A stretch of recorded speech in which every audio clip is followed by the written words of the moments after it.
नहीं, ये सत्य नहीं, ये सत्य हो ही नहीं सकता।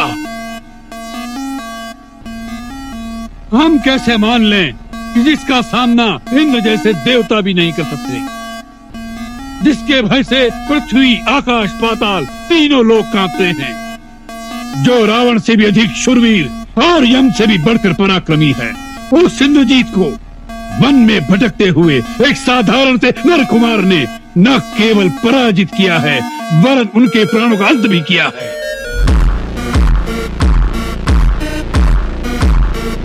हे राम, जो शोक तुमने मेरे पिता लंकेश के हृदय को, उनके छोटे भाई महाबली कुंभकर्ण का शीश काट कर दिया है, मैं वही शोक तुम्हें देने की ठान कर आया हूँ। काका कुंभकर्ण के शीश के बदले तुम्हारे भाई लक्ष्मण का मुंड ठोकरे मारता हुआ अपने पिताश्री के चरणों में अर्पण करने की सौगंध ली है मैंने। जिस प्रकार मेरे पिता अपने छोटे भाई के शोक में तड़प रहे हैं, उसी प्रकार तुम भी अपने छोटे भाई के शोक में तड़पो, तभी अतिकाय की प्रतिहिंसा की आग ठंडी होगी। यदि शत्राणी का दूध पिया है तो लक्ष्मण सामने आए। भैया, मुझे आज्ञा दीजिए। अतिकाय की ललकार सुनने के बाद एक पल भी रुकना कायरता होगी। जाओ दूत, अपने स्वामी से जाकर कह दो कि अतिकाय की शिराओं में खौलते हुए रक्त का उबाल ठंडा करने लक्ष्मण अवश्य है।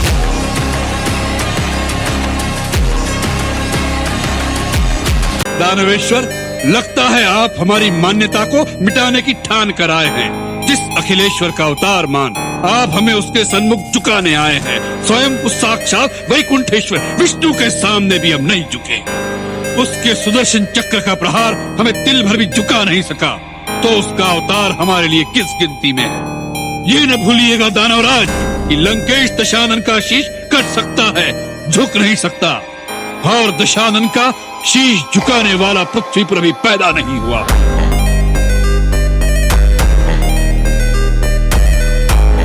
जिन शक्तियों पर तुम घमंड कर रहे हो, वो शक्तियां तेरे पाप कर्मों के कारण कलंकित और भ्रष्ट हो चुकी हैं। न केवल शक्तियां, वरन उन शक्तियों का वरदान देने वाले ब्रह्मा और शिव को भी तेरे पापों ने कलंकित कर दिया है। याद रखो, जब शक्ति भ्रष्ट हो जाए और उसके देवता कलंकित, तो शक्ति में बल नहीं रहता। सत्य अकेला हो तो भी भ्रष्ट शक्तियों की अपार सेना उसके सामने पराजित हो जाती है। तूने आज तक केवल देवताओं को परास्त किया है, एक पवित्र पतिव्रता नारी की सत्य बल से तेरा सामना नहीं हुआ। मैंने तो मायावी विद्याओं का प्रयोग छोड़ दिया है। छल कपट का त्याग करके मैंने संन्यास ले लिया है। अब तो शेष जीवन कैलाशपति की आराधना और तपस्या में ही व्यतीत करने का निश्चय कर चुका हूं। मुझे क्षमा करें, मैं आपकी सेवा नहीं कर सकूंगा।